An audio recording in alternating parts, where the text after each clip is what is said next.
प्रसंगी सेवेकरता निवडलेला अभंग देहूचे सुप्रसिद्ध साधू वैराग्याचे महान मेरू महान भगवत भक्त संत सम्राट विश्ववंदनीय महाराष्ट्र भूषण जगमान्य जगदवंदनीय जगद्गुरु श्री संत तुकोबाराय त्यांचा अखिल विश्वाला पावन करणाऱ्या चंद्रभागा मातेप्रमाणे असणाऱ्या अभंग गाथ्यामधील 4092 अभंगापैकी 3205 क्रमांकाचा अभंग सेवेला विढळ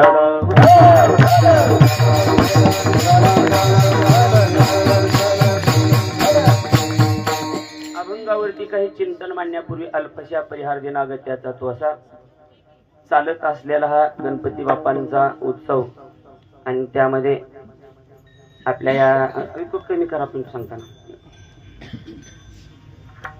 आपल्या या परिसरामधील डॉक्टर बाबासाहेब आंबेडकर सहकारी साखर कारखाना आणि या कारखान्यातील त्या वसाहत कॉलनीमधील सर्व कर्मचारी आणि तरुण मंडळ यांनी ही चालू केलेली ही परंपरा त्या चालत असलेल्या गणरायाच्या उत्सवामध्ये आणि त्या उत्सवाच्या निमित्तानं वारकरी भोजन व्हावं काही हरिकीर्तनाची सेवा हरिचिंतनाची सेवा व्हावी हा शुद्ध हेतू मनामध्ये ठेवून गेली 3 वर्षापासून हा उपक्रम राबवत आहेत 2 वर्ष आपणाला टेकणं लावू पाणी काढून कीर्तन करावं लागलं ह्या वर्षी नियोजन करणाऱ्यांना असं नियोजन केले त्याच्या नियोजनाला पाऊसच भ्याला मला मी नाही रे बाबा जात नाहीतर काय मी त्याच्या निवर्ग्या खाल्ल्यात माझ्या कीर्तनात ते हाजरी लावते बिचारे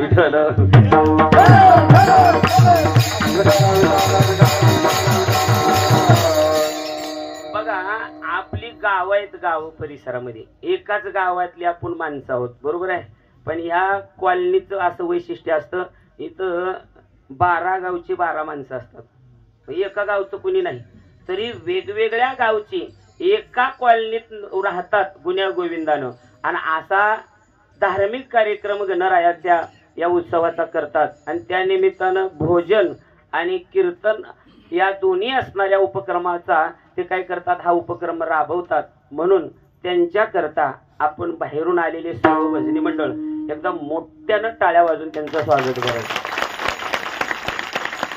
कौतुक करावं थोडं कमी हो आपल्या गल्लीत होत नाही गावात होत नाही सगळं गाव एकत्रित आलं तर 2 कुठं तर फुटत येते तिकडं काय करता पण हे 12 गावचे 12 आहेत एका गावचं कोणी नाही तरी एवढे एकत्रित आलेत आणि सुंदर असं नियोजन आहे नियोजनाला ते कुठं कमी पडत नाही 2 वर्ष आपणाला निसर्गराजानं साथ दिली नाही एवढा भव्य दिव्य मोठमोठ्याल्या लाखो रुपये खर्च करून अगदी 50-50 हजार पाकिटाची महाराज आणून सुद्धा एवढा समाज यायचा नाही आज इथल्या लोकांनी समाज गोळा केलाय हा समाज पैशासाठी येत नाही फक्त प्रेमा करता येतो म्हणून प्रेम देत घेत जा प्रेम सुख देही आणि प्रेमाविन नाही पैशानं समाधान होत नाही जीवनामध्ये हे फक्त प्रेमानं माणसं कमवतात पैशानं कमवलेली माणसं कधी पलटी हाणतील सांगता येत नाही म्हणून प्रेम घ्या आणि प्रेम द्या हे जर शिकायचं असेल तर या कॉलनीतल्या सर्व कर्मचाऱ्याकडून मग याच्यामध्ये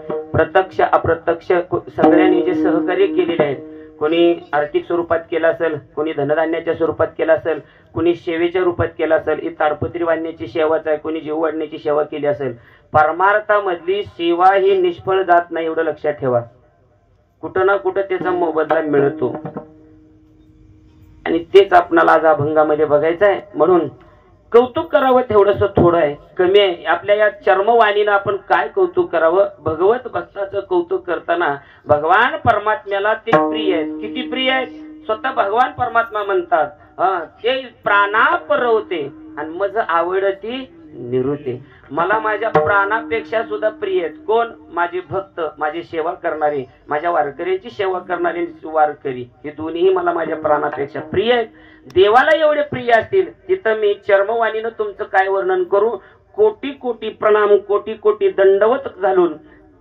उपस्थित सर्व श्रोतृवर्ग त्याच्यामध्ये पंचकृषीतील सर्वच गावातून आलेली भजनी मंडळ आता सगळ्यांची नावं जर घेत बसलो तर कीर्तन नुसतं नाव घेण्यातच बरं मीच नाव घ्यावा असं काय मकर संक्रांतीला त्यांनी घेतलेल्या तुम्ही ऐका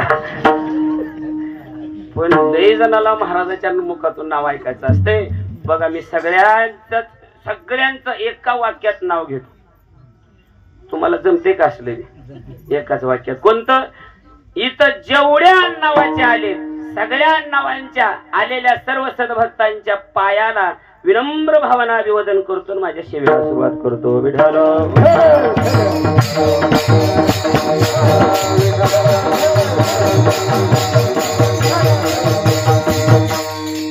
अभंग आहे जगद्गुरु तुकोबारायांचा. अभंग आहे तुकोबारायांचा. अभंग आहे 3 चरणाचा. अभंगात 3 महत्वाचे मुद्दे आहेत. अभंग 3 चरणाचा आणि अभंगात मुद्दे सुद्धा 3च महत्वाचे आहेत. ते मुद्दे एवढे आजच्या कीर्तनात बघायचे आणि ऐकायला आलेल्या प्रत्येक श्रोत्यांना माझी हात जोडून विनंती आहे, काही नाही कीर्तनात आजच्या घेता आलं तेवढे 3 मुद्दे घेऊन जावा. तुम्ही कीर्तन ऐकलेलं सफल होऊन जाईल. काय मुद्दे आहेत 3? काय केलं, कसं केलं आणि कशा करता केलं. काहीच कळलं नाही, तेच कळण्याकरता अभंग आहे. महाराजांनी तुकोबारायांनी काय केलं, कसं केलं आणि कशा करता केलं महत्वाचा मुद्दा आहे. 3 चरण आहेत, 3 मुद्दे आहेत. काय केलं बघा, व्यवहारामध्ये माणसं काय केलं हे सांगतील, कशा करता केलं हे सांगतील, पण कसं केलं. पैसा कमवला, काय केलं, पैसा कमवला हे सांगितलं. कशा करता कमविला, कुटुंब पोषणा करता. पण त्यांना जर दुसरा प्रश्न विचारला, कसा कमवला, उभं राहू द्या झाकली सावला कशाला उचकीता. कसा कमवला कोणी सांगत नाही. बर, याच्यात सगळे मुद्दे असे फिरवा. काही लोक कसं केलं हे सांगत नाहीत, काय केलं कशा करता केलं सांगतात. पण काही वर्ग असे आहेत काय केलं हे बी सांगतात आणि कसं केलं हे बी सांगतात, पण कशा करता केलं सांगत नाही. बर, राहिला मुद्दा फक्त एक वर्ग, तिसरा वर्ग कसं केलं कशा करता केलं हे सांगतात, पण काय केलं हे सांगत. आता हे नाही सांगितलं पुढचं काय करणार आहे. पण साधूंच्या संतांच्या महात्म्यांच्या बाबतीमध्ये असं आहे, संत महात्मे जगाच्या समोर काहीही जीवनातलं झाकून ठेवत नाही. काहीही प्रगट अगदी प्रगट करतात. जो आलेला अनुभव आहे इथपासून आतापर्यंत काय आलेला अनुभव आहे ना, तो सगळा जगाच्या पुढे देतात. अनुभवी आले अंगा अन्य जगा आले, काहीच चोरून ठेवत नाहीत. काही बरीच माणसं सगळं सांगत नाहीत व्यवहारातली, पण संत काही झाकून ठेवत नाहीत. अगदी आपलं निघालेलं दिवाळ सुद्धा झाकत नाही. दिवाळ बरिया दुष्काळे पीडा गेली, बरिया दुष्काळे पीडा गेली.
कुठलाही भाग असेल झाकून ठेवला नाही. सुख सांगितलं, दुःख सांगितलं, पुण्य सांगितलं, पाप सांगितलं, दुःख बी जगाला सांगितलं, सुखही सांगितलं.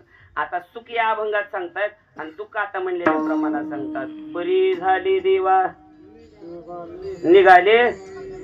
इथं कोण असा आहे का हात वरी करा, कीर्तन झाल्या 11 रुपये बक्षीस देतो. बरं झालं बघा, महाराज ह्या वर्षी सोयाबीन पाण्याने गेलं, काय मस्त झालं बघा देवाच्या कृपेनं. म्हणणारा कोणी आहे का? ती सुद्धा लय झालं हो याला. कुणी आहे का दिवाळी निघाल्यावर बरं झालं म्हणणारा किंवा जगाच्या पुढे मांडणारा? नाही नाही. बर, व्यवहार काय सांगतो? व्यवहारात कसं आहे बघा, व्यवहारामध्ये मनुष्य पुण्य केलेलं छाती ठोक सांगतो, पाप केलेलं सांगतोय कुणी? सांगतोय का? बघायचा का प्रयोग? प्रॅक्टिकल, थेरी नाही, प्रॅक्टिकल. पुण्य केलेलं पटकन सांगतेत महाराज, पण पाप केलेलं एक फॉर्म्युला वापरू आपण, पुण्य पाप कसं आहे ते. पुरुष मंडळी, गणरायाच्या दरबारात आहोत आपण, गड्या पवित्र धर्ममंडपात आहोत बघा, आणि एका कीर्तनामध्ये आहोत, धर्मकार्यामध्ये आपण बसलेले आहोत. पुरुष मंडळीला माझी विनंती आहे, सगळ्यांच्या पाया पडून सांगतो, एक प्रश्न विचारतो. इथं माझ्या पुढे बसलेल्यापैकी किती जण दारू पितात? हात वर करा.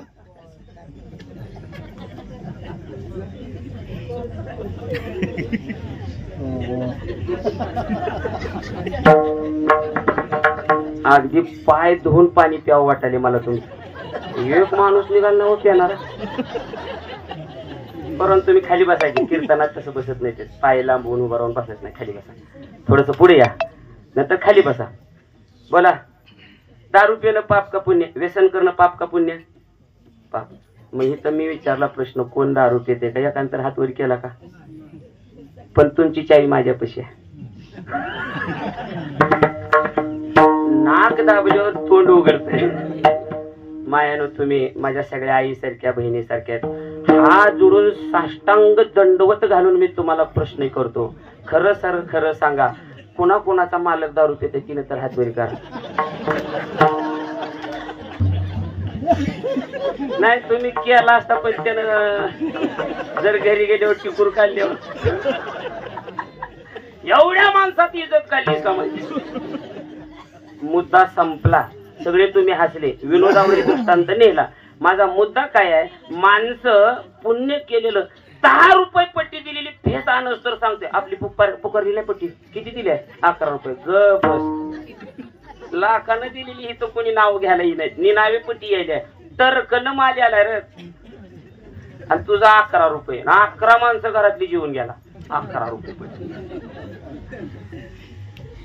निनावे पटी.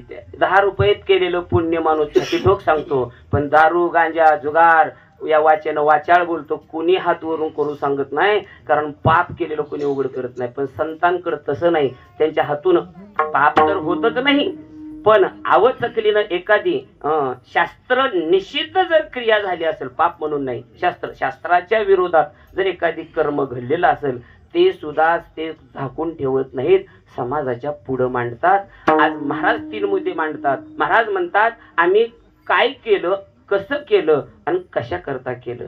तर महाराज म्हणतात, आम्ही काय केलं? पहिल्या प्रश्नाचं उत्तर आहे, आम्ही भक्ती केली. पहिल्या प्रश्नाचं उत्तर काय? आम्ही काय केलं? भक्ती केली. दुसरा प्रश्न, कशी केली? सांडोनी उद्वेग. कशा करता केली? पावलोये संग सुकयाचे, त्याचा संग मिळण्याकरता केली. विठ्ठल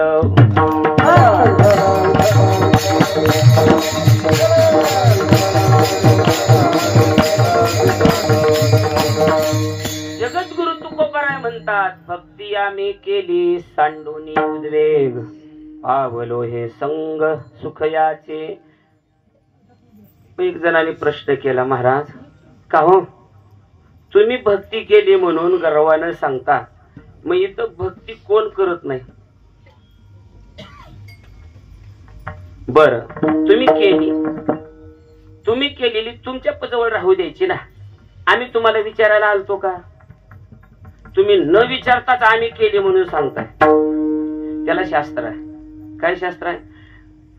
काही गोष्टी विचारल्या तरच सांगायच्या, काही गोष्टी विचारल्या तरी सांगायच्या, काही गोष्टी नाही विचारल्या तरी सांगितल्याशिवाय राहायचं. 3 महत्वाचे मुद्दे. काही गोष्टी विचारल्या तरच सांगायच्या.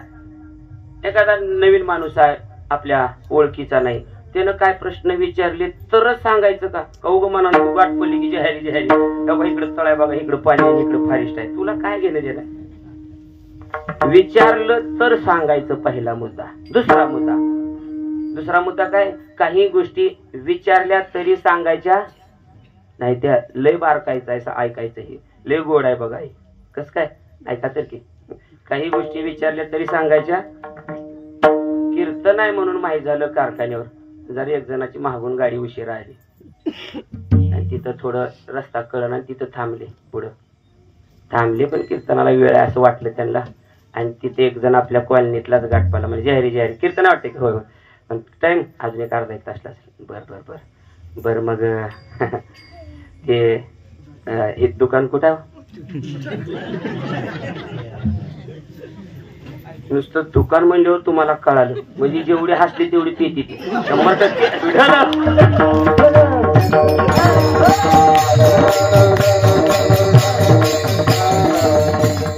कॉलनीतलाच माणूस तिथं उभा राहिला, त्याला बाहेरगावचा माणूस विचारतोय याचं दुकान कुठं आहे? तुझ्या कॉलनीतलं कीर्तन सुखरूप व्हावं असं वाटत असेल, तुला माहित असलं तरी दुकान सांगू? जर तू सांगितलास तर ती आरती घेऊन इथं गर्दी करते, 70 गावचा सरपंच झाल्याशिवाय राहत नाही.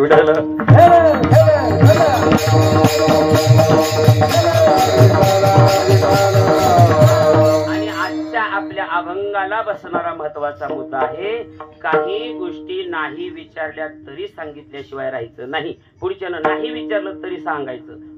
पण काय सांगायचं? पुढच्याच्या हिताचं असेल ते सांगायचं. आपण ज्याला सांगतोय त्याच्या हिताचं जर तुम्ही सांगत असाल, पुढच्यानं नाही विचारलं तरी सांगा. आणि हेच संतांनी केलेलं आहे. करून सायास करून शिकवतात, सायास करून सांगतात. हे संतांचं कामच आहे. तेवढ्या करताच ते वैकुंठातून आलेले. आम्ही वैकुंठवासी आलो याची कारणाशी, बोलिले जे ऋषी साच भावे. संत तेवढ्या करता आले तिथं जगाला सांगण्याकरता, त्यांना कुणी विचारायची गरज नाही. कारण का? संतांचं अंतःकरण असं आहे दादानो. आईला आपण माऊली म्हणतो. घरातली आई असेल ना, आईला आपण कोणती उपमा दिली? माऊलीची उपमा दिली. खरं सांगू का, मलाही आई आहे, तुम्हालाही आई आहे, बसलेल्या प्रत्येकाला आई आहे, जन्म दिलेली आहे. आपण जन्म दिलेली आईला माऊली म्हणतो. माझ्या सगट सांगतो, माझी आई सगट सांगतो. आपली जन्म दिलेली आई आपण माऊली म्हणतो, पण खरं सांगतो ती माऊलीच्या यादीत बसत नाही. काय महाराज बोलायला लागले भाऊ? कोणी बी म्हणते आईला माऊली माऊली, आणि आज काय वेगळंच ऐकायला भेट. हो, माऊलीच्या यादीत बसत नाही. मला संतांचं अंतःकरण सांगायचंय. माऊली या शब्दाची फोड करा. मा अधिक उ अधिक ली. मानवतेच्या उद्धाराबद्दल अंतःकरणात ज्याच्या लीनता आहे त्याचं नाव आहे माऊली. जगाचा उद्धार व्हावा असं ज्याच्या अंतःकरणाला तळमळ आहे तिला म्हणावं माऊली. पण आपल्या आईला आहे का जगाची तळमळ? तिला फक्त आपलं म्हणजे बाबा, आणि दुसऱ्याचं म्हणलं की नाही कळालं. माझ्याकडे भरपूर उदाहरण आहेत तशी. व्यवहारातलं सांगतो. व्यवहारातलं बघा, सख्या 2 जावा आहेत. सख्या, आणि दोन्हीही कशा आहेत? तानी लेकर आहेत, लहान लेकर आहेत दोघी. नाही, एक जाऊ पाणी आणण्याकरता गेले, एक जाऊ घरी आहे. दोघीची लेकर पाळण्यामध्ये आहेत. पण जिनं पाणी आणायला गेले तिचं लेकरू टाहो फोडून रडतंय. लक्ष देऊन महिला मंडळ उत्तर द्या मला. जी पाण्याला गेली आहे जाऊ, तिचं लेकरू टाहो फोडून रडतंय. जी घरी आहे, मला सांगा, जावचं लेकरू रडायलेलं ऐकल्यानंतर ह्या घरच्या जावला तिच्या स्तनामध्ये पाना फुटेल काय? बोला. फक्त तिच्या स्तनात पाना कधी तिच्या लेकरा करताय. पण आमचे संत माऊली आहेत जगाच्या कल्याणा किंवा बुडते हे जन, आणि येतो कळवळा. संतांना कळवळा आहे तुमचा आमचा उद्धार व्हावा म्हणून. तुम्ही नाही विचारलं तरी ते सांगतात. काय सांगतात? भक्ती आम्ही केली, आम्ही भक्ती केली. मग पुढच्या ऐकणाऱ्यानं विचारलं, महाराज भक्ती तुम्ही केली याच्यात नवल काय? सगळं जग भक्ती करते. जगाचा स्वभाव आहे काय? देखा मनुष्य जात सकळ स्वभावता भजनशील, माझे ठाई केवळ झाले असे. सगळा कुठला कसलाही नास्तिक माणूस असू द्या हो, महाराज याला प्रमाणात बसतो तो. ते का मनुष्य जात सकळ स्वभावता भजन. स्वभावताच भजनशील मनुष्य आहे.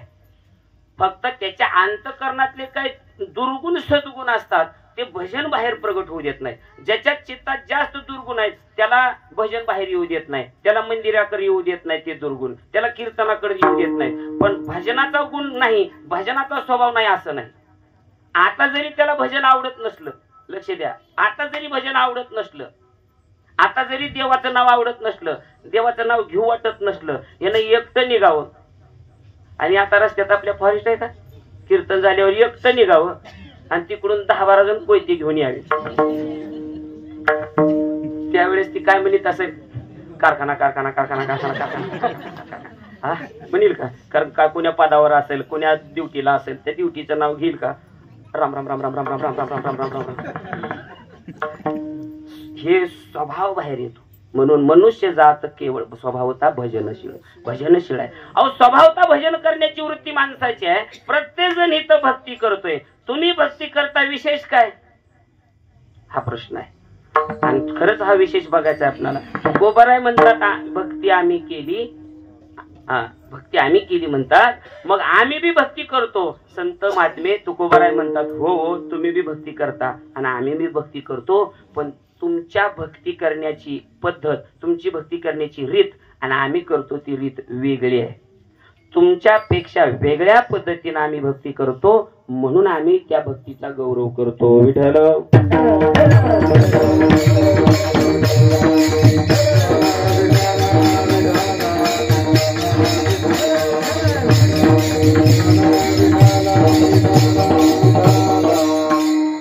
आपण कशी भक्ती करतो? भक्ताचे 4 प्रकार ज्ञानेश्वरी मध्ये सांगितले. पैकी भगवान परमात्म्याला विचारण्यात आलं, देवा ह्या 4 भक्तां तुम्ही सांगितले भक्तांचे 4 प्रकार, म्हणजे 4 भक्तांपैकी तुम्हाला कोणता भक्त आवडतो? भगवान परमात्म्याने उत्तर दिलं ज्ञानी भक्त आवडतो. म्हणजे बाकीचे 3 तुमचीच भक्ती करतात ना, मग का आवडत नाहीत? हे 3 भक्त कोण आहेत? मग आम्ही ह्या 3 भक्ताच्या यादीत आपला नंबर आहे. आता हे तिघांचं वर्णन करतो, खाली बसलेल्या ऐकणाऱ्या श्रोत्यांनी आपला नंबर कुठं लागतो बघायचं. तुम्ही म्हणताल आमचे दोष काढायला लागले का? नाही नाही, मी बी आलो त्याच्यात, मी बी ज्ञानी भक्ताच्या यादीत नाही. देवाला आवडणारा भक्त ज्ञानी आहे आणि त्याच्या अगोदरचे 3 भक्त आहेत ते देवाला आवडत नाही. का आवडत नाही? कारण त्यांची भक्ती कशी आहे बघा. कोणकोणते 3 भक्त आहेत? पहिला आहे आर्त, दुसरा आहे जिज्ञासू आणि तिसरा आहे आर्था आरती. मग या तिघांची भक्ती बघा, तिघांची भक्ती कशा करताय? आर्त भक्त जो आहे, आर्त तरी आरतीचे नि व्याजे. इथं व्याजे शब्द जो आहे वाचार्थ लक्षार्थ, इथं वाचार्थानं व्याज शब्द घ्यायचा नाही, व्याजानं पैसे देणं घेणं असं नाही. व्याज या शब्दाचा अर्थ आहे हेतू उद्दिष्ट, लक्षार्थ घ्यायचा. आरती आर्त तरी आरतीचे नि व्याजे. आर्त भक्त भक्ती करतो पण कशाच्या हेतूनं? व्याजे म्हणजे हेतू, उद्दिष्ट, कोणता हेतू आहे त्याचा. म्हणून मी सुरुवातीला सांगितलं वाचार्थ लक्षार्थ घ्यायचा. काही ठिकाणी माणसं ऐकणारी गोंधळ करते तर पुन्हा मग असं कसं तसं कसं.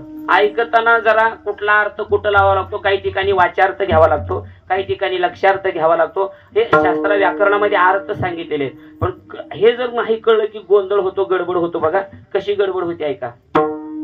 पहिला जुना काळ, मोबाईलची संख्या नव्हती एवढी आणि एसटीडी बूथ चालत होते बघा. एसटीडी हे की नाही, ते कॉईन टाकाच्या बी पुढचं आलं बघा. ती मध्ये एसटीडी असतात का नाही, कॅबिन, आणि त्याच्यात जाऊन ती कोड नंबर टाकून आपलं काय गावाकडचा फोन लावला, किती वेळ बी बोला त्याचं बिल दिसायचं, वर किती मिनिटं किती तास बोलले ते. एसटीडी बूथ आहे की नाही. मग एक जण वाचार्थ लक्षार्थ घ्या, एक जण त्या एसटीडी बूथवर फोन लावायला गेले. किराणा दुकानातच राहायचे शक्यतो ही एसटीडी. आणि त्या दुकानदाराला विचारलं का म्हणे फोन करायचा? म्हणजे आहे ना कॅबिन जावा मध्ये. ती मध्ये गेलं, फोनला बघितलं, त्याला काय म्हणते ती उचला रिसिव्हर का, उचलला, असं कानाला लावलं, खाली ठेवलं, बाहेर आलो आणि दुकानदाराच्या जवळ आलो, बाहेर सारलो आणि 2 कानाखाली ठेवून दिलं दुकानदाराच्या. दुकानदार म्हणला माझं तुझं वैर नाही, बांधाला बांध नाही, उधारीचा काय संबंध, तू पहिल्यांदाच दुकानात आलाय, माझी तुझी ओळख नाही आणि 2 कानाखाली का म्हणून दिल्या? का म्हणून दिल्या म्हणजे मी विनाकारण कोणालाच मारित नसतो म्हणा. अरे हो रे बाबा, पण काय मारला ते सांग ना. नाही नाही, विनाकारण मारित ना. मग कारण सांग ना. तुमच्याच एसटीडी बूथवर त्या फोनवर लिहिलंय म्हणला. काय लिहिलंय? नंबर डायल करण्यापूर्वी 2 लावा. अरे ते 2 आकडा लावा का 2 दुकानदाराच्या कानाखाली लावा?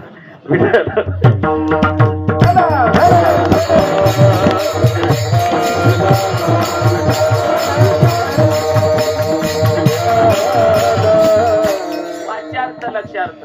हे वाच्यार्थ लक्षार्थावर जर असे विनोद सांगायला लागलो का असे लगट 50 विनोद सांगेल, पण लय ते कामाचं नाही ते. वाच्यार्थ लक्षार्थ एक अजून बघूच तरी आणि जाऊ पुढं. एक जण 7 स्टार हॉटेल मध्ये जेवायला गेलो. किती? 7 स्टार. मी बी अजून बघायला नुसतं ऐकून असं म्हणते ते. तिथं माणसं कमी, बटनावर जास्त काम चालते म्हण. नळ असं फिरवायचा बी नाही, बटन दाबले की नळ चालू. हात धुतला की हात सुकवायला सुद्धा त्या मशीनच्या खाली हात लावायचा. टॉयलनं सुद्धा पुसायचा नाही. लगेच 2 सेकंदात तर हात कोरडा. असला हॉटेल. तसल्या हॉटेलमध्ये गेलो. कपडे तैट. हे अंगठे सोडून ह्या 8 बोटात तोळ्याच्या अंगठ्या मला काय घेऊन द्यायच्या. वाचलं तैट गेलं ते मस्त पैकी. ऑर्डर केली. टेबलवर खुर्चीवर बसलं. जेवायला सुरुवात झाली. जेवण केलं मस्त पैकी. सीसीटीव्ही कॅमेरा सगळ्या त्या हॉटेलला. आणि जेवण केलं. जेवताना ते काय भांड्याबरोबर चमचे दिले ते ना खायला. जेवण झाल्यावर 2 चमचे धुतले आणि खिशात घातले. निघाल. हे बघितलं वेटरनं. वेटर लगेच आपल्या त्या कॅबिनला गेला, काय म्हणते त्याला, काउंटरला गेला. मालकापाशी मला, मालक यानं चमचे चोरले बघा मला. ते गेलं बिल द्यायला गेलं. वाच्यार्थ लक्षार्थ. व्याजे. व्याज म्हणजे तिकडलं व्याज हो बरं. हे व्याज म्हणजे हेतू उद्दिष्ट एवढ्या करता मी विस्तार मांडवलं. मग त्या वेटरना सांगितले गेलं म्हणजे बिल अमुक अमुक. अहो पण मालक म्हणला हॉटेलचा, तुमच्या पोशाखावरून हातात एवढ्या अंगठ्या आहेत, तुमचा ते काय सगळं पोशाख वगैरे पाहिला तर तुम्ही चोर असाल असं मला अपेक्षा नाही हो. पण खुशाल काय खरकट्या चमच्याची काय किंमत? 2 चमचे चोर. मी चमचे चोरले नाहीत म्हणालो. मालक म्हणायचा तुम्ही चमचे चोरले, ते म्हणायचं नाही. मालक म्हणला आमच्या हॉटेलमध्ये सगळं सीसीटीव्ही कॅमेरा आहे, आमच्या वेटरनं बघितलंय, तरी बी ते मान्यच करीना. मान्य करीना गेल्यावर हॉटेलचा मालकच थकला. कशाहून म्हणतात तुम्ही मी चमचे चोरले नाहीत? थांबा म्हणला तुम्हाला सांगतो. मी कशाहून सांगतोय. खिशात हात घातलं आणि औषधाची बाटली काढलं आणि त्याला त्या हॉटेल मालकाला दाखवलं. ह्या बाटलीवर काय लिहिले बघा बरं. त्या औषधाच्या बाटलीवर लिहिलं होतं जेवणानंतर 2 चमचे घ्या. अरे औषध घ्या का हॉटेलात हाना? अर्थ तरी आरतीचे निव्याजे. व्याज म्हणजे हेतू. अर्थ भक्त त्याच्या ही चिंता अंतःकरणामध्ये काय आहे? उद्वेग आहे, दुःख आहे, खंत आहे, चिंता आहे. आणि या करता तो भक्ती करतोय देवाची. आम्ही भक्ती केली सांडोनी उद्वेग. पण तुम्ही भक्त जे या यादीमध्ये मोडताना अर्थ तरी आरतीचे निवेदन. त्याच्या अंतःकरणात दुःख आहे, काय आहे? चिंता आहे. याच्यामध्ये नंबर येतो द्रौपदीचा. द्रौपदी भक्तच आहे, भगवान परमात्म्याची मानलेली बहीण आहे, भक्त आहे. भक्ती केली कृष्णाची तरी माझे ज्ञानोबा म्हणतात ती आर्त भक्तामध्ये मोडते. कशी काय?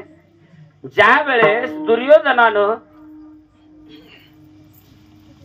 विचार केला, पांडव काम्यक वनामध्ये वनवासाच्या काळामध्ये राहत होते आणि त्यावेळेस दुर्योधनाला पांडवांचा अजून सूड घ्यायचा होता. वनवासाला तर पाठवलं, दूतावर सगळे हरवून घेतलं आणि पाठवलं तरी पण दुर्योधन गप बसत नव्हता. कारण दुर्योधन त्याचं नाव आहे. अजून बी जगामध्ये अशी दुर्योधन वृत्तीची माणसं बघायला भेटतात.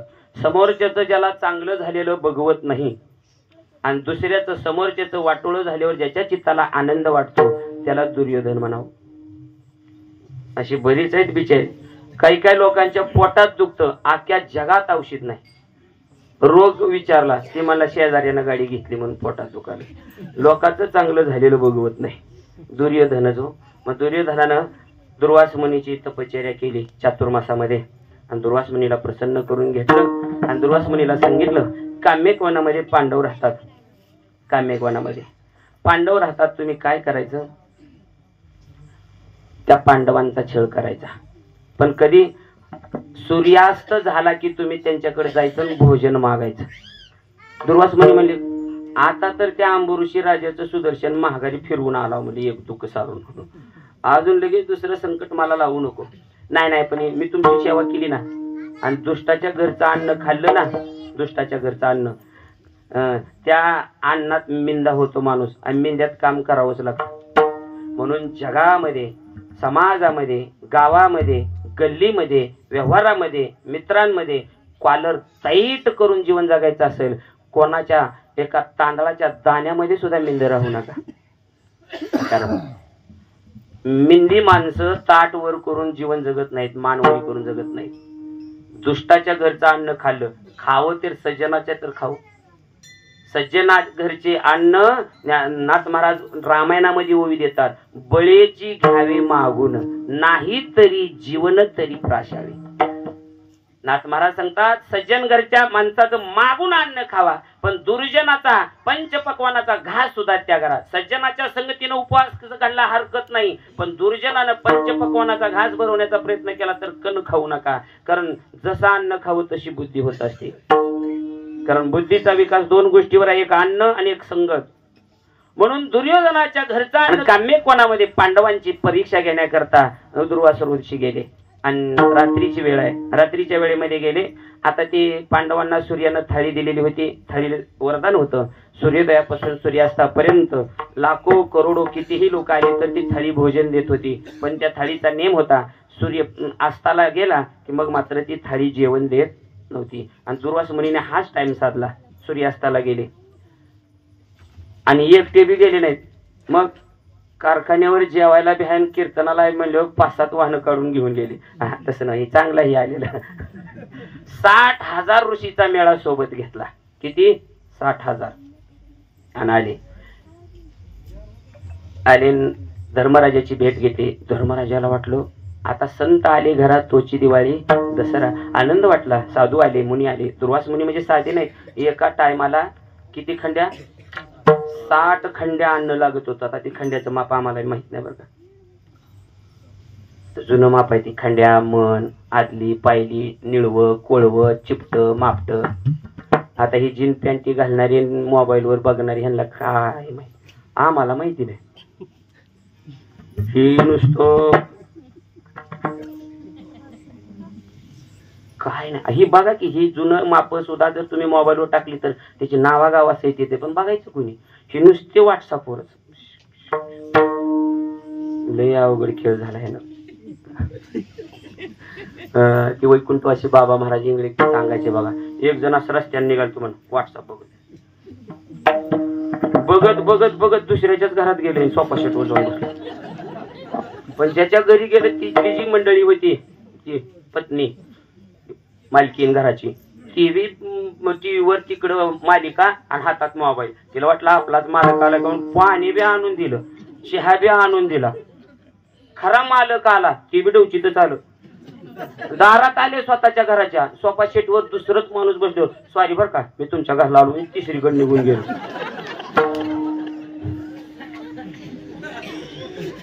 कर्मचारी कारखान्यातले सगळे सहकारी माझे असला घोटाळा होते म्हणून कारखाना आपल्याला मोबाईल बंदी करते. तरी पण आपण कसं एवढं चोरून सुद्धा मध्ये नेता का नाही, त्याच्यात मी बी आलो. साहेब एवढं बंदोबस्त करतात, GR काढतात, नोटिसा काढतात, उद्यापासून अँड्रॉइड मोबाईलला बंदी. अहो एका पट्ट्यानं बायकोला डबा भरू दिला नाही, डब्यात मोबाईल घातला. जन्माला आलेलं लिकरू दूध मागत नाही, मोबाईल आहे का म्हणते ते. कारण ती पोटात असताना तिच्या आईनं 9 महिने मोबाईल डोचलेला. गर्भसंस्कार होत असतात, गर्भसंस्कार. म्हणून लय अवघड आहे. बघत जावा जरा, मापट चिपट कोळ वाचू द्या.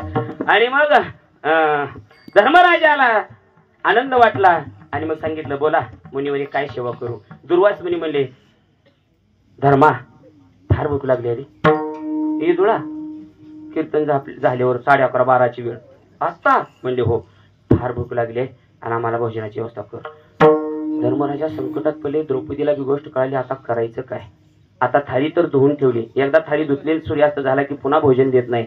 आणि अतिथी जर दारातला परत गेला तर आपलं सगळं सत्व तर हरण करील, पण शाप दिल्यावर आपल्याला जाळून भस्म करील एवढी ताकद दुर्वास ऋषींच्या हातात आहे. काय करायचं काय करायचं. द्रौपदी हुशार होती तशी, पण अर्थभक्ती होती म्हणून ज्ञानी भक्ताच्या यादीत मोडली नाही. द्रौपदीनं सांगितलं, महाराज आता दुसराच प्रहर चालू आहे, तुम्ही एक काम करा, तोपर्यंत स्नान करून या गंगेचं. स्नान करून येईपर्यंत मी स्वयंपाकाचं बघते. स्वयंपाकाचं बघते म्हणले ऋषींना स्नानाला पाठवलं. आणि द्रौपदी देवघरा म्हणजे काय त्यांचं असेल भगवान परमात्म्याच्या मूर्ती पुढे गेली आणि माझ्या पांडुरंगाचा कृष्ण परमात्म्याचा धावा चालू केला. कृष्णा धावर लवकरी, संकट पडले भारी. हे आम्हाला दुर्वास ऋषी छळायला आले, देवा लवकर धावून ये, लवकर धावून ये, लवकर धावून ये. तरी बी देव येण्याचा काय अंदाज लागना. मग द्रौपदी म्हणू लागली, कुठं गुंतलास? कोठे गुंतलासे द्वारके कराया, कोठे गुंतलासे द्वारके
सुरुवातीला प्रार्थना केली, प्रार्थना करून देव येत नाही. मग धावा केला, कोटी गुंतलासी द्वारकेच्या राया, वेळ का सखया लावीला, दीनानाथ ब्रीद सांभाळी आपुले, नको पाहू केले पाप पुण्य. देवा मी आता पाप केले का पुण्य केले हे पाहू नको, तुझं तू ब्रीद सांभाळ, दिनाचा नाथ आहेस तू. आता माझ्यावर संकट पडले, लवकर धाव.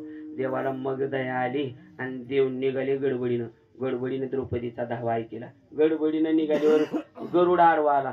देवा कुठं? नाही लय गडबड आहे म्हणले. आपण मग बसा की वाहनात.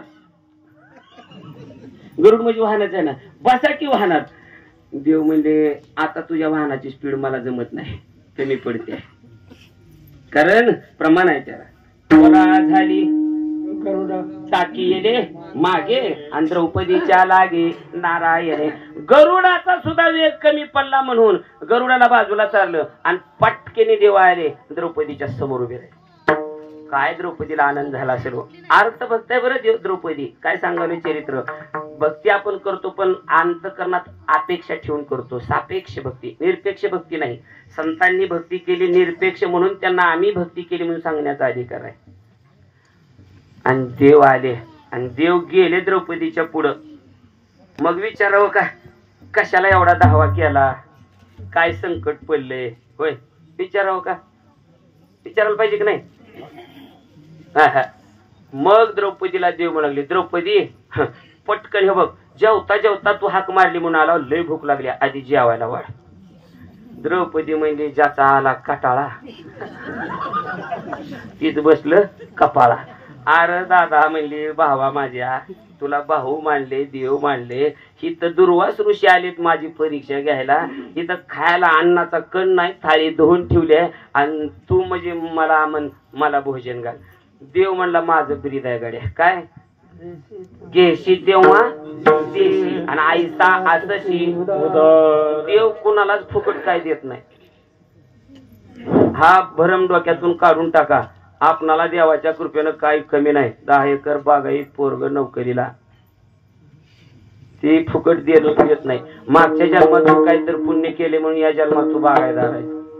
आणि या जन्मात बागायदाराच्या गमेंडीमध्ये जर देवळाकडे नाही आलास, पुढच्या जन्मात एसटी स्टँड, रेल्वे स्टँड, आंधळ्याला रुपया द्यावा धर्माला. कर्म चांगलं करा. देव कोणाला फुकट देत नाही, घेशी तेव्हा देशी. देव म्हणले, हे द्रौपदी माझं ब्रीद आहे गड्या, मला काहीतरी द्यावं लागते. मग त्याला महाराजांनी प्रमाण दिलं बघा. देव द्रौपदीला जेवण मागतोय, भोजन मागतोय. देवाच्या घरी काय मिळत नव्हतं का? काय देवा घरी ना मिळते आनंद, काय देवा घरी ना मिळते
पहिलं रुपवलीला चालीला सगळ्यात काड्या होत्या.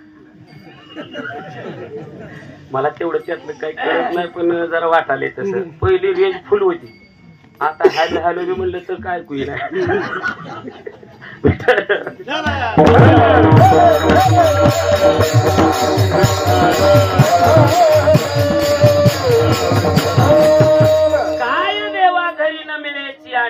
आणि माझी मागे भाजी पान.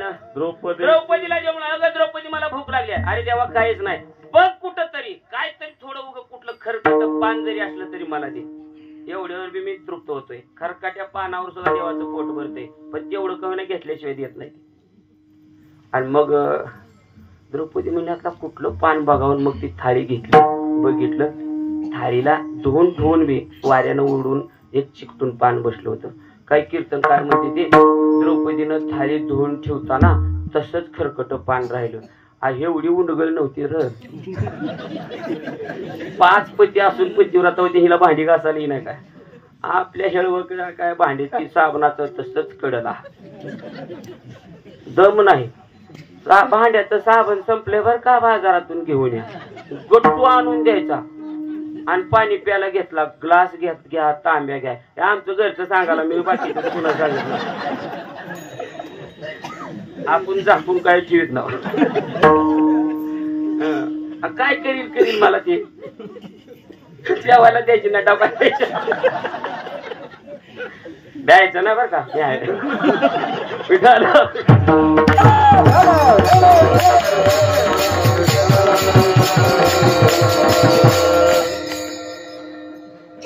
आमचं सांगितलं काय तुम्ही हसले तुमच्या लय काय सुवर्णीत गेल्या अरे पिठला हाताला येणार 1.5 तास एकाच्या बायकोला करून येलो मला मस्त बेसन भाकरीचा बेत करू म्हणे आणि पिठला हाटीत होती ती गोळ्यात फुटणार 1.5 तास म्हणलं पिठलं माझं डोसकं उठलं पण नाही आलं पिठलं मी चटकन घर गाठलं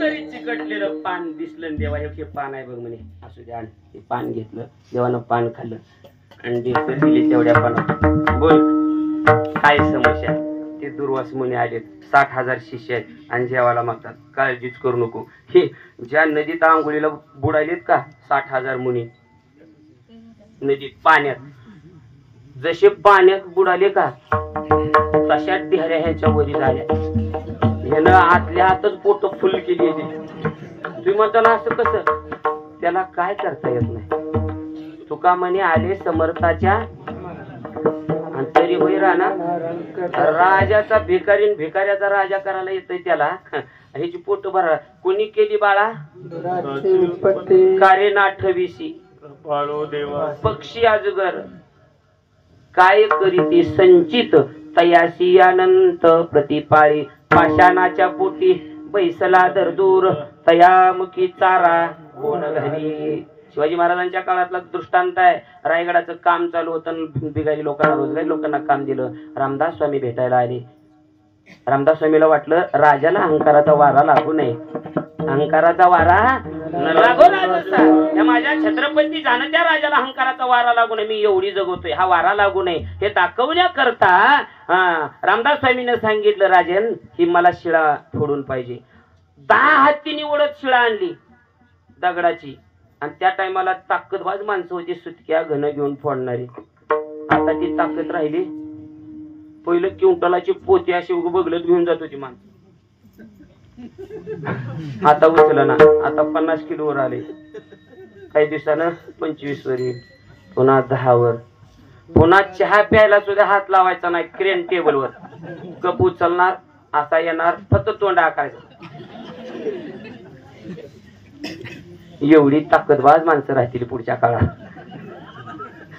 10 हत्तीनं आणली शिळा ओढत आणि ती फोडली शिळा फोडल्या फोडल्या त्या शिळेचा 2 भाग झाले आणि मधातून बेंडुगुळी बाहेर पडली कशी जिवंत राहिली असेल कशी चारा खाल्ली असेल माझ्या तुकोबाऱ्यांनी प्रमाण दिलं पाषाणाच्या पोटी बैसला दरदूर दरदूर म्हणजे बेडूक आणि तयामुखी चारा कोण घाली त्याच्या मुखात कोण चारा घालतो नदीत बुडालेले हे मुनीचे शिष्य मंडळी सगळे पोटवरी बाहेर आले आणि एकमेकाला ही शिष्य बोलायला लागली दुर्वास मुनींची म्हणजे रामभाऊ म्हणजे का आपल्या महाराजांनी तर तिकडे द्रौपदीला स्वयंपाक करायला सांगितलाय मग आपणाला तर काय नाही वेगच बरं अपेक्षाच नाही म्हणजे अहो कवा काल जेवलेलं काय झालं की बाबा म्हणलं पण आपणाला भूकच नाही म्हणा घास सुद्धा जात नाही सांगण्याचा मुद्दा माझा दृष्टांत संपला सगळा दृष्टांत बाजूला ठेवा द्रौपदीनं भक्ती केली पण परमात्म्याला आपल्या दुःख निवारणाकरता ताटावर बसलेल्या देवाला उठवलं आणि आपल्याला संकट सोडवण्याकरता धावा करून देवाला बोलवून घेतलं म्हणजे हिच्या अंतःकरणात दुःखच आहे दुःखाकरता देवाची भक्ती अर्थ भक्त विठ्ठल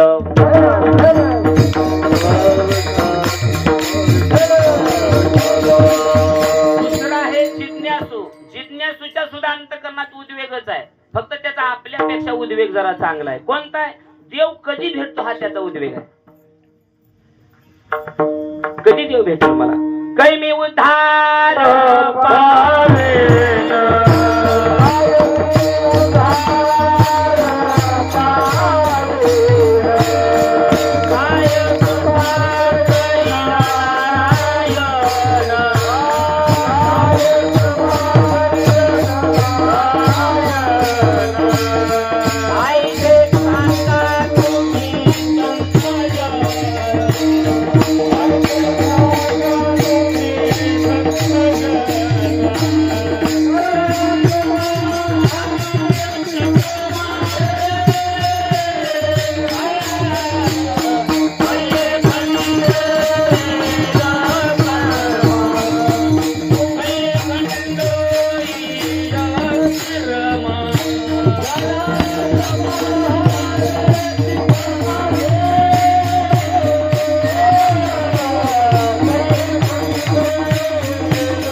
भेट होईल हा जिज्ञासू भक्ताच्या अंतःकरणातला उद्वेग आहे, म्हणजे दुःख आहे. कधी देऊ मिळेल काही मी उद्धार पाय, माझा उद्धार कधी होईल?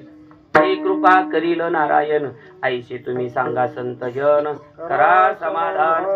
पूर्ण या नाटातले सगळे पुढचे प्रमाण बघा, त्याचा उद्वेगच आहे तो जिज्ञासू भक्ताचा. चला तिसरा आहे अर्था आरती. याचा तर सांगायचं सोयच नाही. मला वाटतं याच्यात आपण मनुष्य आहोत ना सगळे, माझ्या सहित तुम्ही सगळे, मला वाटतं 90% लोक या यादीत मोडतात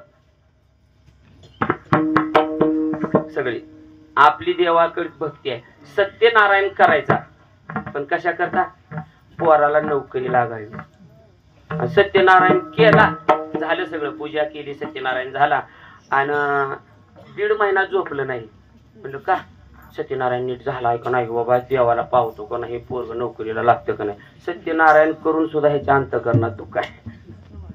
अर्थ बघतो म्हणजे काहीतरी फलाची अपेक्षा मिळण्याकरता दुःख. म्हणजे काय अपेक्षा आहे? मला हे मिळेल का, मला हे मिळेल का, मिळेल का, म्हणजे ही चिंता आहे, हे दुःख आहे.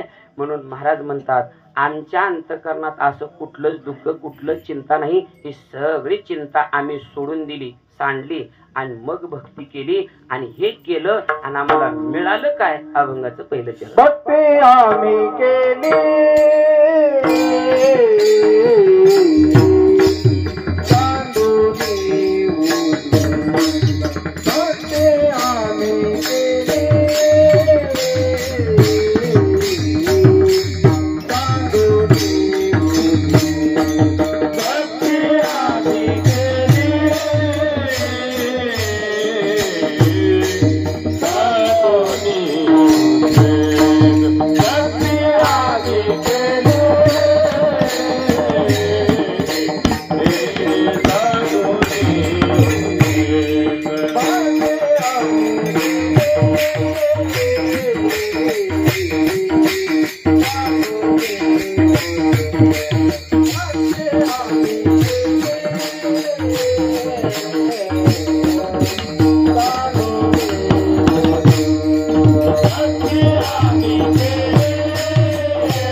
पाटीलच्या भक्तांसारखी आम्ही, तुम्ही म्हणताना आम्ही सगळेच भक्ती करतो. मग आमच्या तुमच्या भक्तीत काय विशेष आहे? आमचं भक्तीचं विशेष आहे भक्ती आम्ही केली सांडोनी. आर्त भक्ताच्या अंतःकरणातला जो उद्वेग आहे, जिज्ञासू भक्ताच्या अंतःकरणातला जो उद्वेग आहे आणि अर्थार्थी भक्ताच्या अंतःकरणातला जो उद्वेग आहे, तो कोणताच उद्वेग आम्ही अंतःकरणात ठेवला नाही. त्याला सांडून सोडून दिलं आणि मग भक्ती केली. याला पुरावा प्रमाण आहे ना. महाराज म्हणतात निष्काम निश्चळ विठ्ठली विश्वास पाहुणे वास अनेकांची. भक्तीतला उद्वेग गेला, सांडून उद्वेग सोडून भक्ती केली याला काय पुरावा तर हे प्रमाण आहे त्याला निष्काम भक्ती करणं निश्चळ विश्वास असणं आणि दुसऱ्याची वास न पाहणं हे उद्वेग गेलेल्याची लक्षण आहेत. भक्तीमध्ये सापेक्षता नको आहे. अपेक्षा करून भक्ती केली ना तो या भक्तीत संतांच्या भक्तीच्या यादीत मोडत नाही. आम्ही प्रत्येक जण भक्ती करतो बघा. जगद्गुरु तुकोबराय देवाकडे गेले पांडुरंगाकडे गेले आणि देव म्हणले तुकोबराय बोला काय पाहिजे काय करू तुम्हाला मोक्ष देऊ वैराग्य देऊ काय ज्ञान देऊ काय देऊ उद्धार करू काय करू. तुकोबरायांना संकट पडलं. पण सांगू का 18 संतांपैकी जसं सरकारी वकील असतो ना सरकारी वकिलाप्रमाणे संतांच्या यादीमध्ये कोण असतात तर तुकोबराय. देवाला सुद्धा बोलायला जागा ठेवत नाही. आता उद्धार कर म्हणावं तरी उद्वेग प्रगट होईल नको म्हणावं तरी उद्वेग प्रगट होईल म्हणून महाराजांनी एक प्रमाणच घातलं. आता तुझं कळेल ते करी तारीशी अथवा तारी मारी जवळी अथवा दुरी घाली संसारी अथवा नको शरण आलो नेनतपणे. देवा मी नेनतेपणानं तुला शरण आलोय. आता तुला कळल ते कर. मला तारायचं असलं तार मारायचं असलं मार. तार म्हणावं तरी उद्वेग आहे मार म्हणावं तरी उद्वेग आहे म्हणजे दुःख आहे. दुःख प्रगट होऊ द्यायचं नाही भक्तीमध्ये अपेक्षा प्रगट होऊ द्यायची नाही. आम्ही प्रत्येक जण अपेक्षेनं भक्ती करतो. परमात्म्याकडे वस्तू मागतो. परमात्मा तुमच्या भक्तीला प्रसन्न होऊन वस्तू देईल पण वस्तूतला दोष देव घालवू शकत नाही. लक्ष देऊन वाक्य आहे का मोठं. तुम्ही भक्ती केली ना त्या भक्ती साधनेवर देव तुम्हाला काही पाहिजे ती वस्तू देईल पण त्या वस्तूतला दोष देव घालवू शकत. पुरावा उदाहरण दृष्टांत सांगायचं असं एका गावात कीर्तनाला गेल्यावर एक जणांना बळ चहा प्यायला म्हणल्यावर नको गडबड आहे महाराज लागू द्या पाय म्हणले घराला चला घरला नेलं आणि म्हणला महाराज काय करायचं म्हणला एकुलता एक मुलगा आहे बर आणि आमच्या बायकोनं हा मुलगा आमच्या पोटाला यावा म्हणून 16 सोमवार नुसत्या एका खारकवर केलं एक खारी खाऊन आणि तिच्या त्या व्रताला महादेव प्रसन्न झाले. महादेवानं मुलगा दिला हो पण लई चित्र निघालं म्हणजे कुणाचंच ऐक नाही गलीतल्याचं बी ऐक नाही आणि आमचंच बी ऐक नाही. मग तुम्ही काय तर सांगून बघा. जी बापाचं ऐकत नाही ते महाराजाला मानेल काय. आता दृष्टांत संपला. ऐका मुलगा तुमच्या व्रतानं तुमच्या साधनेनं देवानं तुम्हाला मुलगा दिला पण मुलातला दोष देव घालू शकत नाही. तसं तुकोबराय म्हणतात तुम्हाला जन्म दिलाय तारायचंय मारायचंय तू कर पण आम्ही भक्ती केली अपेक्षा सोडून निरपेक्ष भक्ती केली. निरपेक्ष आणि भक्ता देवाला निरपेक्षच भक्ती आवडते. अपेक्षा ठेवून मी एवढ्या वाऱ्या करीन तेवढ्या महिला मंडळाचं लय असतं बघा. पहिलं मारुती महाराजाला जास्त गर्दी व्हायची कानेगावला. काय उताडा होता तवा बायावरचा त्या कॅनेलनी. मी म्हणलं आका कस काय मी बोलल्यावर काय आमच्या बोरला पाणी लागू दे मारुती महाराजाला 5 वाऱ्या करीन. लागलं का 500 फूट दोराळा. काहीतरी अपेक्षेनं आपण भक्ती करतो. ही देवाला भक्ती आवडत नाही. बघा निरपेक्ष भक्ती मध्ये देव सगळं देतो. निरपेक्ष भक्ती ठेवली तर तुमच्या अपेक्षेपेक्षा जास्त देतो. एक मार्मिक उदाहरण आहे का एक तरुण होता 20-22 वर्षाचा वैतागला. काय करावं भक्ती करायची ना देवाकडे काय मागायचं नाही कोणाकडेच काय मागायचं नाही पण देव भेटायचा. देवाला भेटायला जायचं म्हणून निघाला गाव सोडून. बरेच गाव चालत गेला. एका गावामध्ये गेला तर एका गावामध्ये एका शेतकऱ्याची विहीर खोदायचं काम चालू. शेतकरी म्हणले दादा कुठे निघाला ते म्हणले देवाला भेटायला. अरे आता पुढे जमीन संपला अरण्य लागल सगळं कुठं देव भेटणार आहे अरण्यात. नाही म्हणले मी देवाला भेटूनच येणार. त्यांना वाटलं खरंच याचा निर्धार आहे काय की मग आमचं काम करशील का हे उग उपेक्षेनं म्हणू लागले.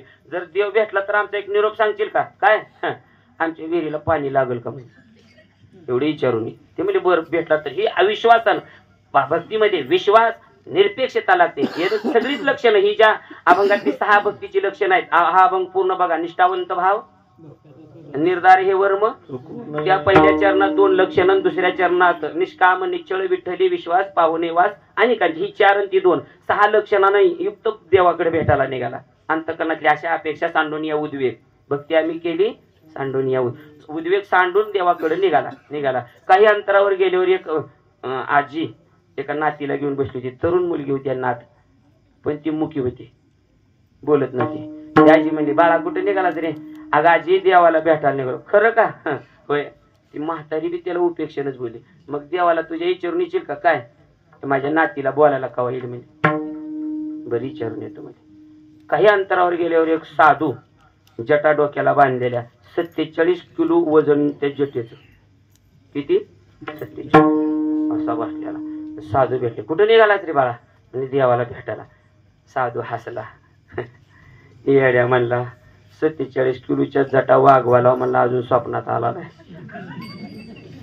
तू देव भेटायला निघाला. पण तरी बी त्यानं उपेक्षेनच म्हणला जर तू देवाला भेटायला जात असेल तर माझ्या निरोप देशील का? काय मला भेट कवा देतोस म्हणून सांग. बरोबर बाबा विचारतो. ते गेलो. अरण्याचा रस्ता लागला. अरण्य संपलं. पर्वत रांगा लागल्या आणि पर्वत बी संपले. आता खोलदरी आली. यानं निष्काम होता, निश्चळ होता, विठ्ठलावर विश्वास होता, विश्वास ठेवला. देवाला भेटायला निघालो ना माग सारखायचं नाही. पर्वतावरून पाय काढला. आता पाऊल पुढे मागचा पुढे घेतला की दरीतच पडणार, खाली जाणार आणि मरणार. पाऊल उचलला दरीत पडणार. एवढ्यामध्ये जगाच्या बापानं हाताला धरलं बाहेर उचलून काढलं. एवढा विश्वास लागतो भक्तीमध्ये, एवढी निरपेक्षता लागते, एवढा निश्चळपणा लागतो. आणि दुसऱ्याची वास बघून दुसऱ्या देवाची भक्ती करायची नाही. ज्याच्या भेटीला चालले तिकडे जायचं.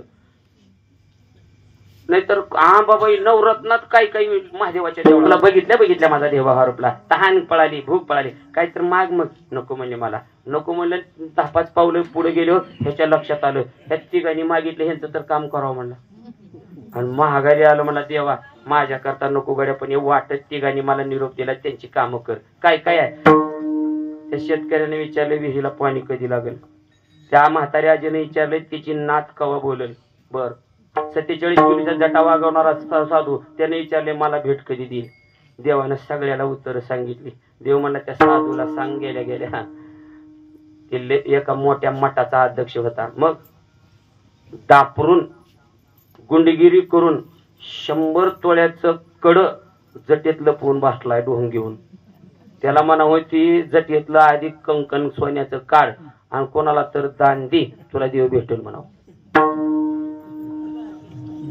सांगितलं. बरं मग त्या म्हातारीला काय आपलं त्या शेतकऱ्याला काय सांगू पाणी कावं लागेल. उत्तर दिशेकडे थोडस खोदा म्हणावं. हत्तीच्या सोंडेसारखी धार लागेल. बर बर बर बर. पण त्या आजीला काय सांगू. त्या म्हातारीला एवढं सांग ज्याला बघितल्या ही बोलायला लागेल त्यालाच तिची नाती वर मिळेल. सांगितलं. आले हे साधूकडं. साधू डोळे लागून बसलेला. हे बोलू बाबा. साधू म्हणून आलाच करी देवाला भेटून म्हणले हो. आणि मग माझा प्रश्न हो तुमचा विचारून आलो. मग कवा भेट देतो म्हणले. बस म्हणजे डोंग्या काढते जटेतलं कंकण म्हणले. तुला कसं काय कळालं मला त्यानं सांगितलं म्हणजे.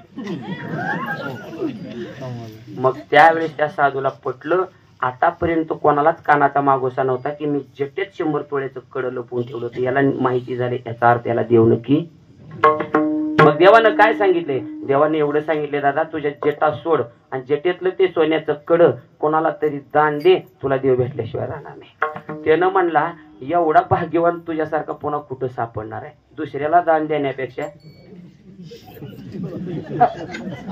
आपण राहायचो होतो मायच्या. मी उद्याच कारखाना सोडला असता बघा. फॉर्च्युनर गाडी घेऊन फिरला होतो.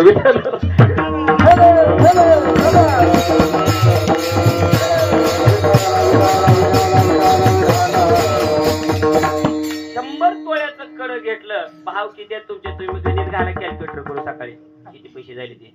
आणि मग आलं ते शेतकऱ्याकडून. शेतकरी म्हणला आलाच देवाला भेटून. लय लोक बोलती ते असले आपले पांढऱ्या कपड्यावाला. आलो काय बाजू नाव आकडं करून काय सोनू शकतो मुळावर आले. चांगल्या मरणार मरत नाही रे म्हणत. याला याची पोरं सांभाळीत नाही ती. याला वृद्धाश्रमात 100 कोटीचा मालक जरी असला तरी कोणतं पोरग भेटायला येत नाही. याचं कारण काय हे भजनी मंडळाला नावं ठेवलेली जात आहे. तुम्हाला करायचं नसेल करणाऱ्याला नावं ठेवू नका. आपण न वजे हरी कीर्तना वारी आणि का जाता कोणा आणि तयाच्या पापा जाना ठेंगना तो. आपण कीर्तनाला जात नाही जाणाऱ्याला म्हणतोय काय वर्षाला ते मंडळ कीर्तन भजनी मंडळ बोलली तिथे उगत 2 तासाची झोप मोड करते ती असं जन म्हणल. कशाला बोलू पुढचं तुमच्या तुम्ही ओळखून घ्या. उग मी या नारदाच्या गाजीवर बोललेलं खरं होतंय म्हणती ती बाबा.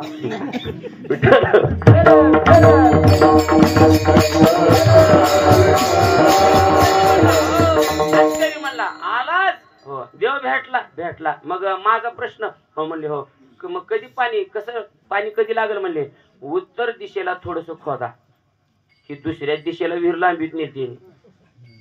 उत्तर दिशेला थोडं खोदलं हत्तीच्या सोंड्यासारखं पाणी लागलं. काय माणूस आहे म्हणजे. आणि पाणी लागलं ती लागलं 6 हांडे सोन्याची भरलेली मधून निघाली. शेतकरी म्हणला एक तर पाणी लागलं ती लागलं आणि सोनं बी कुणामुळे सापडलं. ती म्हणला तुला 3 आणि मला 3 हांडे सोन्यानं भरलेली. पुन्हा निघाला म्हातारीकडे. म्हातारीनं प्रश्न विचारला तर मला मागा सांगताना चुकलं होतं. म्हातारी म्हणली होती हिला नवरा कसला भेटेल कोण भेटेल बोलायला कधी दोन्ही विचारले. आणि मग म्हातारीकडे गेला त्या आजीकडे. आजी म्हणले बाळा आला देवाला भेटेल म्हणजे हो. मग कसं माझ्या नातीचं देवानं सांगितलंय की म्हणजे सांगितलं. मग काय ज्याला बघितल्या तुझी नात बोलल ती तुझ्या नातीचा नवरदेव असेल. आणि नातीनं बघितल्याच म्हणजे कावा आला म्हणजे ना आजी जर खुश जमलंच म्हणजे घाला माळाले. लग्न न झालेले एवढं ध्यानात ठेवा. देवाकडे जाताना निरपेक्ष भावनेनं असं जावं लागले. तिथं मरायला लागलेत. आम्हाला ऐकू कटाळा आलाय पोराच्या बापाची घराने. मा एवढं हिंडत उग कुठं पोराला बघेन अरे मी कीर्तन करायला जाऊ का पुरी बघायला जाऊ काय लोक बोलते सांगता येत नाही. अरे त्याला 100 तोळ्याचं कडं मिळालं 3 सोन्याचे हांडे मिळाले आणि मुकी पोरगी बुलकी झाली 30 पदरात गळ्यात पडली. देवाकडे निरपेक्ष भावनेनं गेला. अपेक्षेपेक्षा जास्त भेटलं. भक्ती आम्ही केली सांडोनी उद्वेग आणि भक्ती काय मिळालं पावलो हे संग सुख याच्या संघाचं सुख मिळालं. आता संघ सुखाचं लय वर्णन आहे सगळे घड्याळ बघायला मला कळाले. 2 चरण राहिले तू 4 ते 5 मिनिटात सांगतो सेवा समाप्त करतोय का. तुकोबर आहे म्हणतात पावलो हे संग सुख याच्या. भक्ती उद्वेग सांडून केल्यामुळं फलश्रुती काय मिळालं तर परमात्म्याचं संग सुख मिळालं. पण विषयाचं संग सुख नको आहे. मोक्ष मिळेल व मोक्षाचं संग सुख मिळेल पण मोक्षानं देव मिळत नाही. परमात्म्याचं संग सुख इतकं निर्भेळ आहे. तुकोबर आहे म्हणतात हे आम्हाला परमात्म्याचं संग सुख मिळालं पण हे मिळण्याकरता हे संग सुख मिळण्याकरता आम्ही केलं. पण कसं मग तुकोबाराला विचारलं महाराज तुम्ही संग सुख मिळालं म्हणता मग देव तुम्हाला संग द्यायला आला का तुम्ही देवाची संगत करायला गेला. कोणतं दोन्ही पैकी घडलं त्याचं उत्तर दुसरं. सुख माझाले भरितायाचा सुख माझाले भरितायाचा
आम्ही भक्ती केली आणि त्याचं संग सुख लाभलं. मग त्यांनी प्रश्न विचारला, देव तुमच्याकडे आलता का तुम्ही देवाकडे गेले? देव आपल्याकडे यायला आपला चुलताय का आजोबा का सासराय भेटायला जावायला यायला? आपण देवाकडे जावं लागतं. मग तुकोबाऱ्या म्हणता, सुकामा झाले धरिता याचा संग. सुख झाला आम्हाला त्याचा संग झाल्यामुळं. प्रपंचाचा संसाराचा संग सुख देत नाही. संसारात सुख नाहीच, कारण त्याचं मूळच दुःखाचं आहे. दुःख बांधवडी आहे संसार, किंवा संसार दुःख. संसारात सुख नाही, फक्त सुखाची आशा आहे. आणि या आशेवरच आमचा जन्म गेलाय. नाटाचं प्रमाण सर्व सुखाची आशा जन्म गेला.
सर्व सुखाची आशा जन्म गेला. बसलेले एवढे एक प्रमाण घेऊन जाऊ आजच्या कीर्तनात. संसारात सुख आहे का? सर्व सुख फक्त आशेवर संसारात चाललाय आपलं. एवढं हे केले की सुख मिळेल. सर्व सुखाची आशा जन्म गेला. आता इथं अजून एक प्रश्न विचारतो आमच्या कर्मचारी बांधवाला, जे रिटायरच्या जवळ आले ते आता 2 वर्ष 4 वर्ष कोण असतील त्यांना खरं सांगा, तुम्ही 40 रुपयापासून इथं नोकरी करताय. 40 रुपये होते तेव्हा तुम्हाला वाटायचं एकदा का 100 रुपये दिवसाला झाले का? मग बेंगुरी 40चे 100 झाले, 100चे दिवसाला 200 झाले, 200चे 300, 300चे आता काही जणाला 1200 1300 दिवसाला 1500 आहे. तरी त्यांना विचारा कसं आहे, 4 महिने पगारच नाही. त्याच्यात मी बी आलो. सर्व सुखाची या आशा जन्म गेला. 35,000 पगार मिळाली तरी ह्याला सुख नाही. पगार झाली नाही तर 2 दिवसात दुसऱ्याला तंबाखू मागायला रिकामा करा. जय हरी. संसाराचा संग सुख नाही, संसाराचा संग करायचा नाही. मग आम्हाला सुख कशात झालं? सुख आम्हा झाले दहिता याचा संग. देवाच्या संघात सुख आहे. मग महाराज मग काय झालं? पळाले उद्वेग सांडोनिया. आता इथे एक शंका जरा जाणकर श्रोते ऐका. तुकोबारांनी भक्ती कशी केली? विनोद महाराज, भक्ती आम्ही केली पहिल्या चरणात म्हणतात आम्ही भक्ती कशी केली? सांडोनी उद्वेग, उद्वेग सांडले. आता इथं काय म्हणतात? सुख आम्हा झाले धरिता याचा आणि पळाले उद्वेग.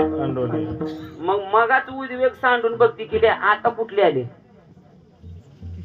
त्याचं एक कारण आहे, हे उद्वेग वासना रूपानं शिल्लकच राहत असतात. म्हणून मगाचे आदरती गेले होते, आता वासने सहित पळाले, काय राहिले नाही. अवघी चिंता सुरुवात काय त्या अभंगाची? उजळले भाग्य आता अवघी चिंता. एका कीर्तनकारानं एका मावशीच्या वर्ष सारादाला हा अभंग घेतला.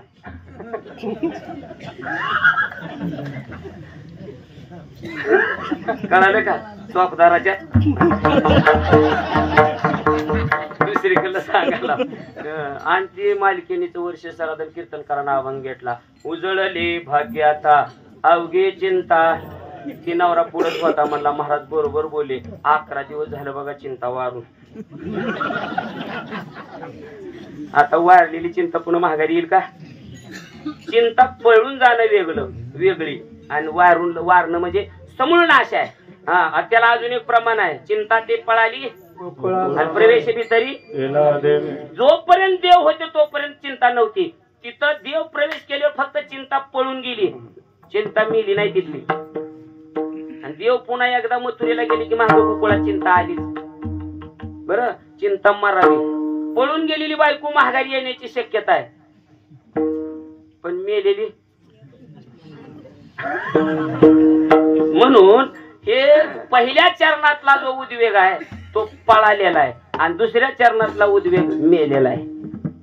पळाले उद्वेग सांडून सगळे गेले महाराज. आणि मग कळालं महाराज, बरोबर आहे, कळालं, सुख झालं म्हणताय. पण या व्यवहारामध्ये प्रत्येक गोष्टीमध्ये सुखाची मर्यादा ठरलेली आहे, लिमिट आहे. आता एवढा कारखाना आहे आपला गाजलेला आहे की नाही, डॉक्टर बाबासाहेब आंबेडकर कारखाना सगळ्या महाराष्ट्रावर गाजलेला आहे. पण बघा तो त्या कारखान्याच्या नावाच्या पुढे लिमिटेड आहे, डॉक्टर बाबासाहेब आंबेडकर सहकारी कारखाना लिमिटेड.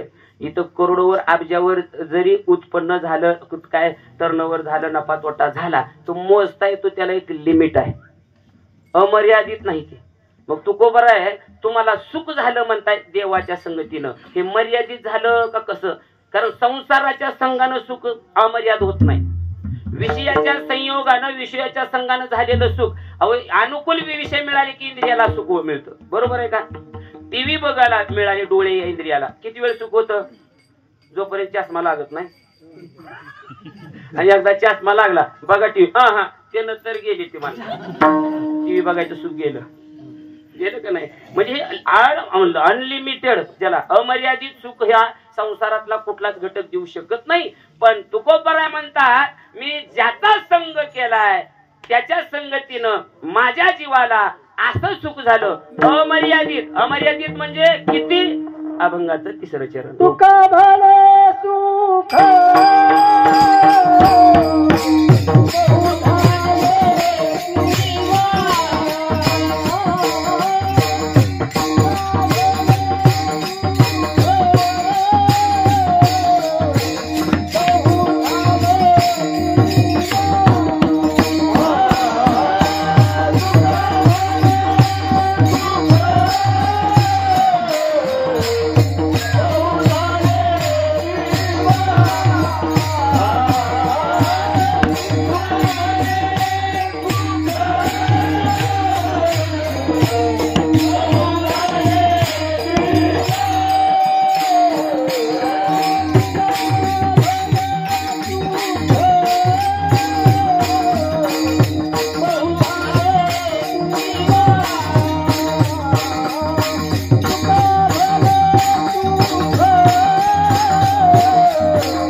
मला जे सुख झालं, तुकोबराय म्हणतात, किती तुकोबरायला सुख झालं, तिथं संख्यात्मक शब्द नाही.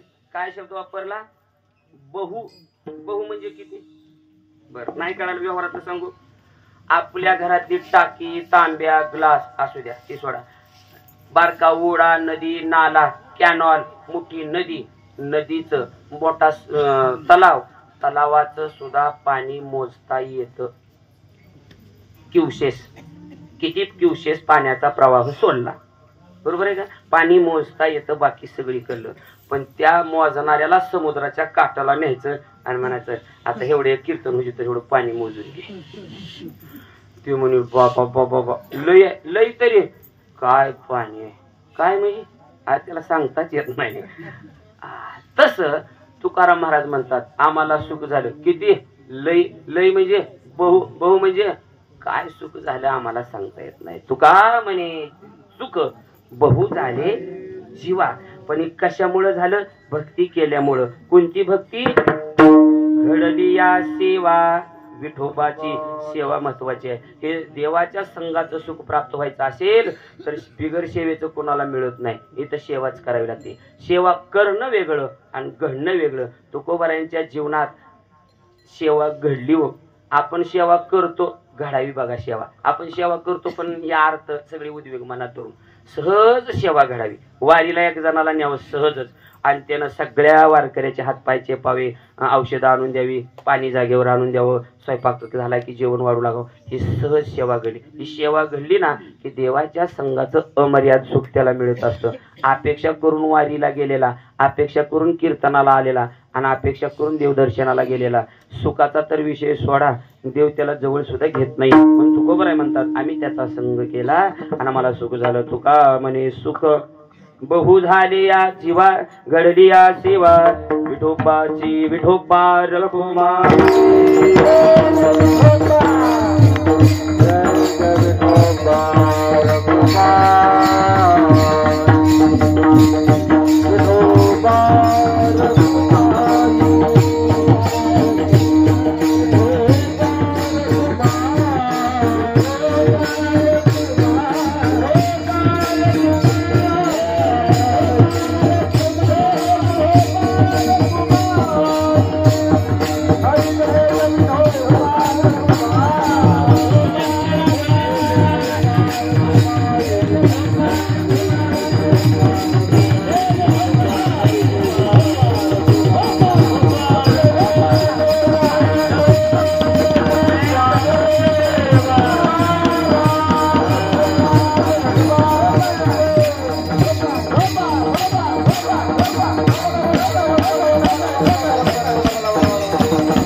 शिवाजीनगर सिंगल म्हणायचं बरं का, सिंगल.